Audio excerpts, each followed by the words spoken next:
Vamos falar um pouquinho agora de formação de pilotos nos Estados Unidos, Mota? Vamos. Então vamos lá. Piloto brasileiro, quais são os passos? O piloto brasileiro está hoje de linha aérea já, né? Certo. Que está assistindo a gente que já está aqui. voando. Que Já está voando numa empresa aérea 121 no Brasil, como ou mesmo numa voando 91, 35. Que seja formado e já esteja voando profissionalmente. Ok. Pronto. Isso não vale somente para brasileiro, né, Mota? Isso vale para qualquer nacionalidade. Primeiro tem que ter em mente, Mota, que nenhum piloto estrangeiro voa nos Estados Unidos sem ter dois documentos.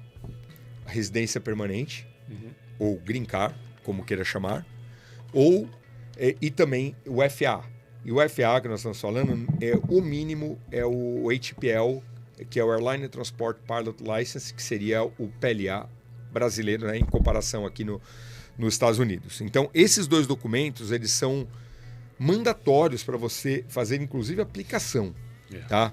Você não consegue aplicar para nenhuma empresa aérea. Nenhuma empresa aérea vai pegar um estrangeiro e sponsorar esse estrangeiro e falar assim, nós vamos te formar aqui. Não tem. Não. Então, seguindo os passos, não estamos aqui para falar do passo em si, aprofundar, a gente pode fazer um dia, falar sobre como que é o step by step, né?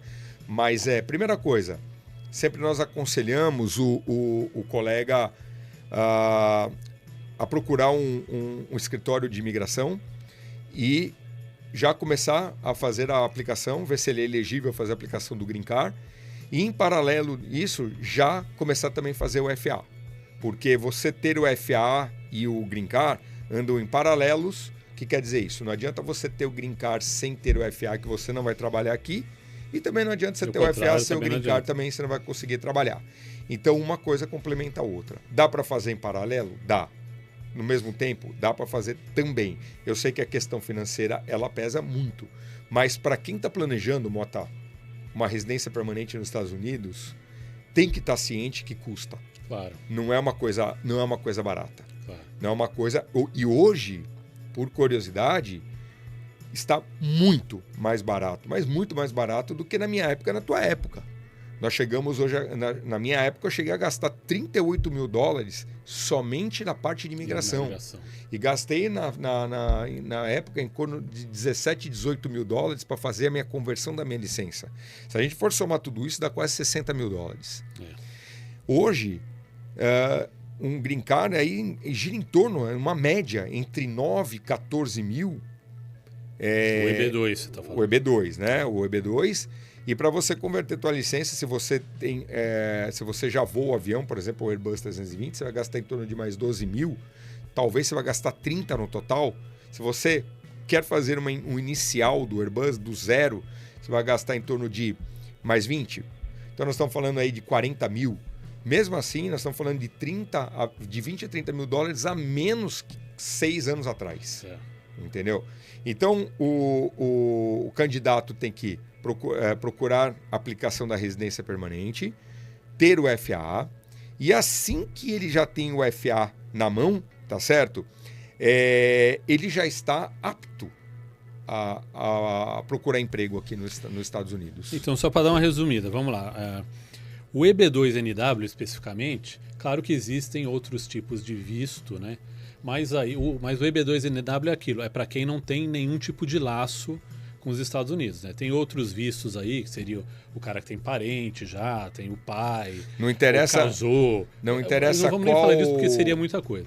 O EB2NW não, é o visto, a gente fala mais sobre ele porque é aquele visto para quem não tem nenhum tipo de laço com os Estados Unidos, é o visto mais tangível, né?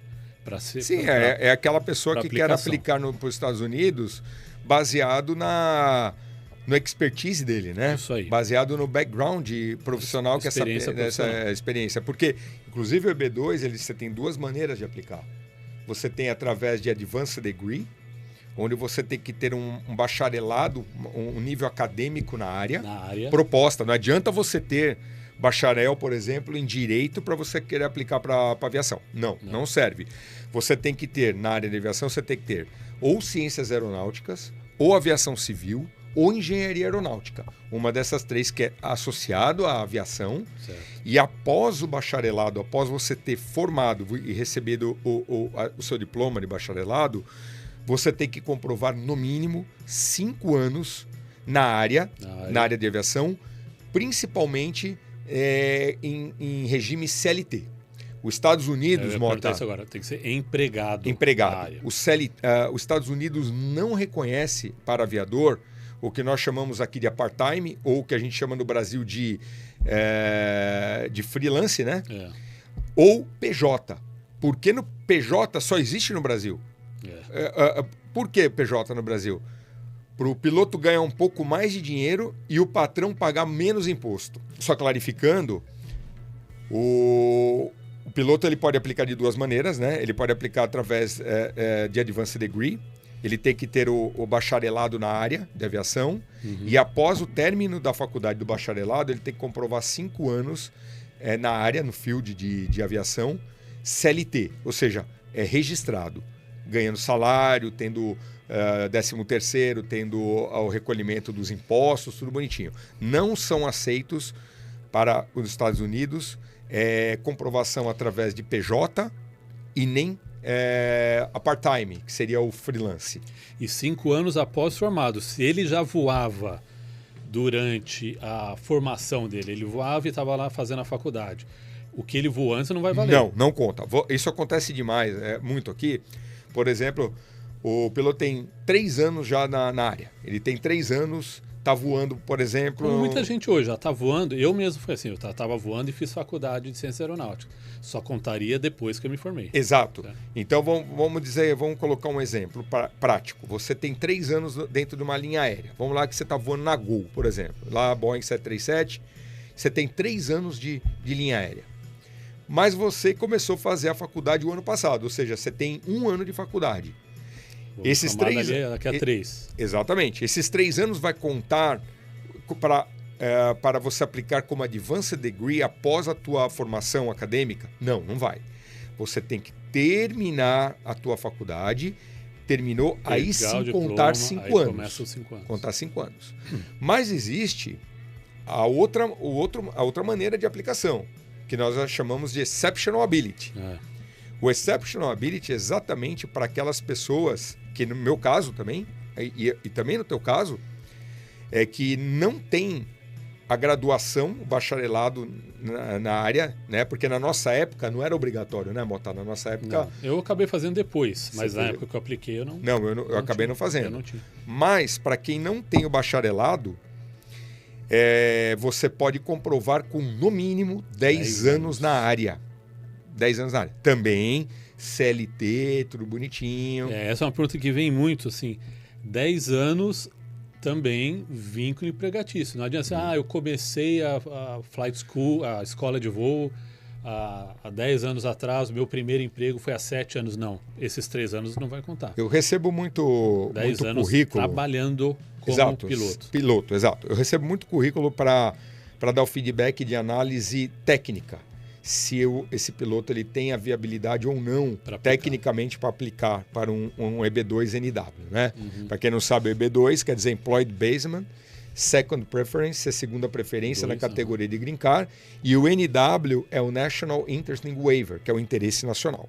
Então, o cliente ele manda um currículo, o candidato ele manda um currículo mostrando assim, trabalhei no Aeroclube X do período tal a tal, 2 anos naquele aeroclube.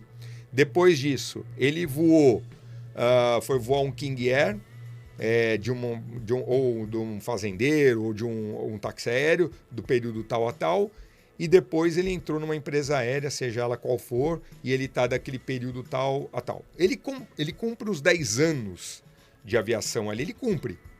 Mas na hora que você vai fazer a análise técnica, ou seja, quando você estava naqueles 2 anos de aeroclube, quando você era instrutor do aeroclube, a primeira pergunta que eu faço para você, qual o teu regime de salarial, de trabalho que você tinha nesse aeroclube? Era freelance. Esses 2 anos já se caiu. Ou, não, eu sou CLT. Tá bom, Mas qual era a tua função dentro do Aeroclube naquela época? Ah, minha função na época era só dar aula de performance ou teoria de voo e eu não subia no avião. Também não serve. Então ele teria que ter os 2 anos CLT e ser instrutor de voo. Sim, está dentro do avião. Aplicando como piloto, tem que ser piloto. Beleza. Aí vamos para o segundo, logo na sequência. Ah, voei mais 2 anos o King Air. Tá bom, e esse King Air? Não, eu era freelance também. Também já não dá. Você tem que ter também CLT nesses 2 anos. Aí, mas eu já estou há 6 anos na empresa X, registradinho, CLT, bonitinho. Ok, você tem 6 anos. Maravilha. Você tem o nível superior na área? Tenho. Quando que você fez o nível superior? Quando você se formou? Há 3 anos atrás. Então falta mais 2 ainda para atingir os 5 anos. Ou, não, eu me formei há 8 anos atrás. Você tem 6 de linha aérea? Beleza? O CLT pode aplicar. Tá. Entendeu? Agora, quem não tem o bacharelado vai ter que, infelizmente, dentro desses 10 anos, vai excluir 4, que é 2 anos de aeroclube que não tem, nesse exemplo que nós estamos dando, evidentemente. 2 anos que não foi instrutor do aeroclube CLT e também 2 anos que voou um avião que não era CLT. Ele só tem 6, ele tem que esperar mais 4 anos para poder completar os 10 mínimos. Esses são mínimos, tá, Mota? Tudo que a gente tem que deixar bem claro é o seguinte, não quer dizer que mínimo vai passar. Mínimo é o mínimo requirement exigido pela quanto mais melhor, é claro. Exatamente. É até legal você falar isso, né, Petri? Porque você está sendo honesto em falar exatamente os requirements, mas tem que abrir o olho na hora de escolher um escritório de imigração, porque vão ter muitos que vão falar assim, não, esses 2 anos de aeroclube, você era coordenador de voo, você era professor de sala de aula, conta sim, dá para se aplicar. Vai ter muita gente que vai vender o peixe errado, né? Bota. E vai dar ruim no processo. O que acontece é o seguinte, como eu já trabalho com isso há muito tempo, e eu já vi de tudo aqui, praticamente, quase 100%, vou colocar, das empresas, dos escritórios de imigração que vivem de imigração, eles precisam vender. Eles precisam vender o produto. Tá? Eles não estão errados. Mas, às vezes, esse escritório, eles não têm a noção de como funciona a aplicação para um piloto. Experiência com piloto. Com piloto. Mas, se você apresentar um currículo para esse escritório, muito provavelmente ele vai vender o peixe para você, porque vender imigração é o que você quer ouvir, para começar. E às vezes nem foi mal intencionado, foi só o que você falou, eles não têm o expertise na área de área. Porque o que acontece? Quando ele aplica esse currículo para análise e ele vai demonstrar que ele voou 10 anos ou ele voou 5 depois de um bacharelado, etc. e tal, o que o escritório vai fazer? Vai vender o que ele quer ouvir. Entende, Mota? Porque vender imigração é uma coisa simples, porque você vende o que o cliente quer escutar. E a gente tem que vender a realidade. É uma coisa que eu não faço, é vender uma coisa que não está dentro dos critérios. Então, o que acontece? Por quê? Lá na frente, quando der uma RFE, que é Request for Evidences, né? Ou der um denied, o que vai acontecer?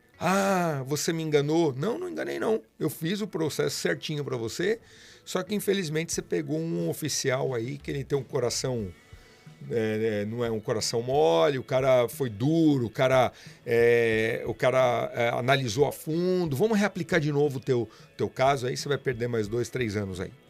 Então, hoje, o aplicante para um green card, independente do que for, se ele já tem todos os critérios, se cumprir todos os critérios, tudo à risca, ele já tem 50%, Mota, 50% de chance de ser aprovado. 50 de sim, 50 de não. Ok? Você imagina, se você pegar um piloto que não tem esses critérios mínimos, esses 50% vai cair para 10, 15%. E eu acho, na minha visão, uma sacanagem você tirar um dinheiro de uma pessoa hoje, que ainda o dólar vezes quase 6 aí, para aplicar para um negócio desse daí, e você sabendo conscientemente que essa pessoa não vai ter chances de ser aprovada.